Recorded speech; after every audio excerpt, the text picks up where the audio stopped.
In this video, we will show you how to use the undo, redo, and reset icons.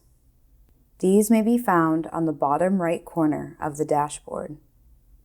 The undo icon is a left-facing arrow. The redo icon is a right-facing arrow.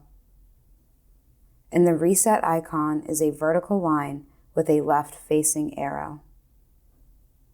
We will start by filtering the institution to MCI Shirley and the inmate type to criminal.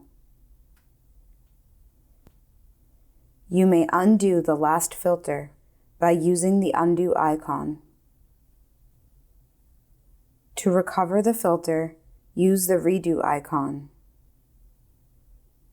To reset all the filters to their default, use the reset icon instead of changing them one by one.